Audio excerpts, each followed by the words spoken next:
পটুয়াখালী পৌর শহরের বিভিন্ন স্তরের নাগরিকদের নিয়ে উন্মুক্ত স্থানে ইফতার ও দোয়া মাহফিল অনুষ্ঠিত হয়েছে। শনিবার বিকেলে পটুয়াখালী শহরের ঝাউতলা 4 লেন সড়কে পটুয়াখালী ওয়েলফেয়ার ফাউন্ডেশনের উদ্যোগে এই ইফতার ও দোয়া মাহফিল অনুষ্ঠিত হয়। পটুয়াখালী ওয়েলফেয়ার ফাউন্ডেশনের চেয়ারম্যান আব্দুল্লাহ আল নাহিয়ানের সভাপতিত্বে ইফতার মাহফিলে প্রধান অতিথির বক্তব্য রাখেন ইসলামিক ফাউন্ডেশনের গভর্নর শাহ মোহাম্মদ নেসারুল হক। প্রধান মেহমান হিসেবে বক্তব্য রাখেন বিশিষ্ট আইনজীবী ও সমাজসেবক অ্যাডভোকেট নাজমুল্লাহ হোসেন। বিশেষ অতিথি বক্তব্য রাখেন সাবেক জেলা ও দায়রা জজ এম এ রব হাওলাদার, পটুয়াখালী ইসলামিক সোসাইটির উপদেষ্টা অধ্যাপক শহীদুল ইসলাম আল কায়সারি, পটুয়াখালী স্টুডেন্ট ওয়েলফেয়ার অ্যাসোসিয়েশনের সভাপতি রাকিবুল ইসলাম নূর।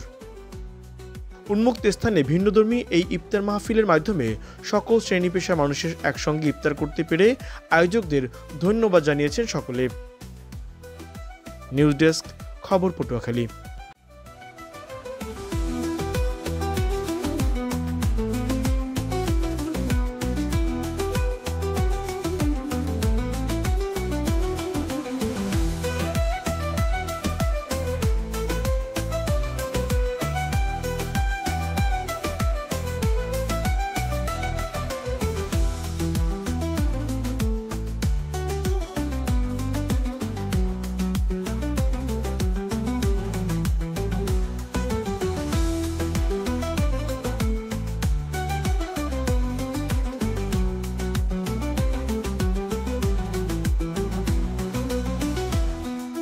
আধুনিক যন্ত্রপাতি ও বিশেষজ্ঞ ডাক্তারদের সমন্বয় মানসম্মত চিকিৎসার পটুয়াখালীবাসীর নির্ভরযোগ্য প্রতিষ্ঠান সেন্ট্রাল হাসপাতাল, কাজীপাড়া, পটুয়াখালী।